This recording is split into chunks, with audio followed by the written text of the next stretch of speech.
അണ്ണാ മീശ എന്തിനാണ് അത്യാവശ്യം നമ്മളെ കാണണമെന്ന് പറഞ്ഞു? മീശേന് വല്ല പണിയിൽ ഒപ്പിച്ച് വെച്ചാടെ. അങ്ങനെ പണിയുടെ വല്ല കൊട്ടേഷൻ ആണെങ്കിൽ നിങ്ങളാണ് അണ്ണ, ഞാൻ വരൂല. പിന്നെ ഞാൻ പോവോ? എടാ ഇനി മീശയ്ക്ക് വല്ല കോളാണ് ഒത്താടെ. അതേ വാ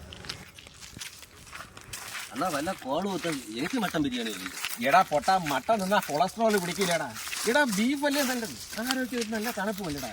പോവാത്ത ഈ പോവാത്ത അണ്ണാ മീശ ഇല്ലടാ നില്ലേ. എടാ കോൾ അടിച്ചടാ. ആര് കോൾ അടിച്ചാ? എടാ പൊട്ട, മീശയ്ക്ക് ലോട്ടറി അടിച്ച് കണ്ടില്ലേ? മെമ്പർക്ക് നമ്പരൊക്കെ കണ്ടില്ലേടേ. ഇനി പോത്തത് നിന്ന് മടുക്കും അല്ലേ അണ്ണാ?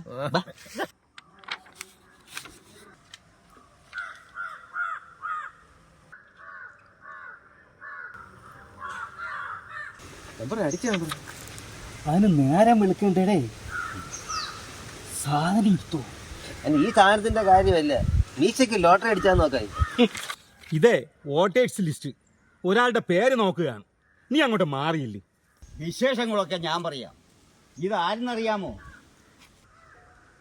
ഇതെൻ്റെ അനിയൻ സദാനന്ദൻ. സദാനന്ദ സ്വാമികൾ കാശിയിലായിരുന്നു, ഇന്നലെ വന്നതേ ഉള്ളൂ. പണ്ട് 7ാം ക്ലാസ്സിൽ നിന്ന് നാട് വിട്ട മുതലായത്. മീശേ, സ്വാമി നാട് വിട്ട് പോയത് എന്തിന്? അതൊരു കഥയാണേ. ഇവന് 7ാം ക്ലാസ്സിൽ വെച്ച ഒരു പെണ്ണിൻ്റെ അടുത്ത് പ്രേമം, അവളെ തന്നെ കല്യാണം കഴിക്കണമെന്നൊരു വാശി. കല്യാണോ? 7ാം ക്ലാസ്സിൽ വെച്ചാ? അന്ന് ഇവന് 10-18 വയസ്സുണ്ടായിരുന്നേ. 18 അല്ല 19 വയസ്സുണ്ടായിരുന്നു എനിക്ക്. അങ്ങനെ ഈ കാര്യം പറഞ്ഞ് വീട്ടിൽ ആകെ അലുമ്പായടേ. ആ വാശിക്കാണ് ഞാൻ കാശിക്ക് പോയത്. അങ്ങനെ ഒരു വിളിയുണ്ടായി. ആ വിളിയാണ് ഉൾവിളി. ആ പെൺകുട്ടി ഇപ്പോഴും എന്നെ കാത്തിരിക്കുകയാണ്. മീശേ, ഇങ്ങനെ ഒരു പേരിൽ ഒരാൾ എൻ്റെ വാർഡിലില്ല. എനിക്ക് പഞ്ചായത്തിലൊരു കമ്മിറ്റി ഉണ്ട്. ഇല്ലെങ്കിൽ നിങ്ങൾക്ക് ഒന്ന് പരിശോധിച്ച് നോക്കാം. വൈകുന്നേരം ഒന്ന് കാണണം.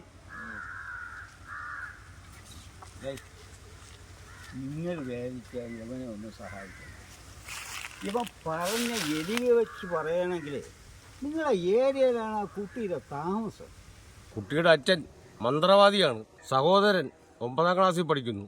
കമുകിൽ കയറ്റത്തിൽ മിടുക്കൻ ഭാസ്കരൻ. മാമച്ചി 8 വർഷം മുമ്പ് കമൂന്ന് തന്നെ വീഴുന്ന വടിയായി. അപ്പോ സുമതി എൻ്റെ അമ്മച്ചിയാണ്. മോനെ, സുമതി എനിക്കൊന്ന് കാണണം. പറ്റൂല. 4 വർഷം മുമ്പ് അമ്മച്ചിയും പോയി. ശംഭോ മഹാദേവ, ഞാനിതാ വരുന്നു. അനിയൻ പോകുന്ന കണ്ട അവന് വേണ്ടി എനിക്കൊന്നും ചെയ്യാൻ പറ്റൂലല്ലോ. മീശേ, കാശിയിലോട്ടല്ലേ പോയത്? അവിടെ സമാധി ആവാൻ പറയും. ഭാഗ്യം ഉണ്ടെങ്കിൽ അങ്ങ് മേലെ വെച്ച് എൻ്റെ അമ്മച്ചിയും കാണാം. വാ മീശേ.